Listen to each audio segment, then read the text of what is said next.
আমাদের ৭১-এর বিরুদ্ধে স্লোগান হচ্ছিল, আমাদের চেতনার বিরুদ্ধে স্লোগান হচ্ছিল, তখন আমরা হল ছাত্রলীগের যারা নেতাকর্মী ছিল আমার সাথে তারা সবাই নিচে নামে এবং আমরা আস্তে আস্তে তাদেরকে প্রতিহত করা শুরু করি এবং তারা আমাদের হলে ভাঙাচোরা শুরু করেছিল।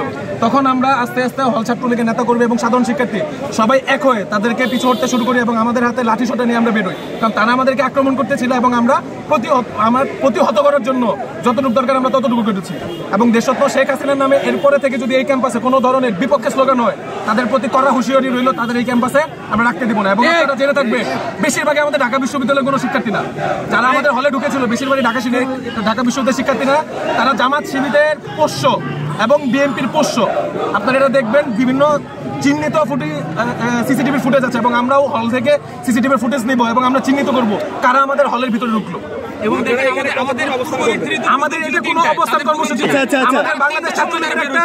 আমাদের একটা বাংলাদেশ ছাত্রলীগের কেন্দ্রীয় কর্মসূচি ৩টা থেকে ঘোষণা করা হয়েছিল এবং জেনে থাকবেন শান্তিপূর্ণ কর্মসূচি। আমরা কিন্তু কোনো ধরনের অস্থিতিশীল পরিস্থিতি ক্যাম্পাসে চাইনি, কিন্তু তারা প্রতিটা হলে হলে গিয়ে অস্থিতিশীল পরিস্থিতি তৈরি করার চেষ্টা করেছে এবং গুজব ছড়িয়েছে আমরা নাকি কোটা আন্দোলনকারীদেরকে হল থেকে বেরোতে দেয়নি। এবং আপনারা প্রতিটি হলে দেখবেন কোনো ধরনের বাধা কোনো ধরনের ছিল না। সাধারণ শিক্ষার্থীরা তাদের এই কোটা আন্দোলনকে তাদের একদম নিজ মুখে থেকে তারা প্রতিহত করেছে এবং কেউই আমাদের হলগুলো থেকে কোটা আন্দোলন বেরোয় নাই। যারা বেরোয়েছে বিভিন্ন সাত কলেজ বলেন বিভিন্ন জায়গা থেকে এসে আমাদের এই হলগুলোতে। সাধারণ শিক্ষার্থীদের প্রতি আপনার আহ্বান কি থাকবে? এখন আমাদের সাধারণ শিক্ষার্থীদের প্রতি আহ্বান থাকবে, দেশরত্ন শেখ হাসিনার এই ডিজিটাল এবং স্মার্ট বাংলাদেশে তিনি আমাদের জন্য যেটা করেছেন জাস্ট খালি এইটুকুর বিনিময়ে আমরা যেন নিজ নিজ অবস্থান থেকে এই কুচক্রী মহলকে প্রতিহত করতে পারি, আর কিছু না।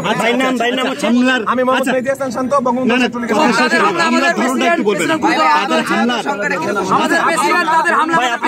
আপনি কি আহত? তাদের হাতে দেখেন আমাদের প্রেসিডেন্ট কিভাবে আমাদের পিছনে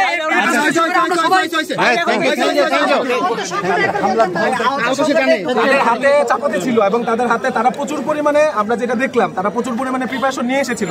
আমরা কিন্তু সবাই হলেই ছিলাম এবং হলে মাত্র আমরা আমাদের কেন্দ্রীয় ছাত্রলীগের প্রোগ্রামটা যেটা আছে আমাদের সফল সমাবেশ ৩টার দিকে যে সমাবেশটি ছিল সেটি কিন্তু আমরা শান্তিপূর্ণভাবে করার জন্য হল থেকে হলের সাধারণ শিক্ষার্থীরা এবং হলের যারা ছিল আমরা সবাইকে একসাথে নিয়ে বের হবো।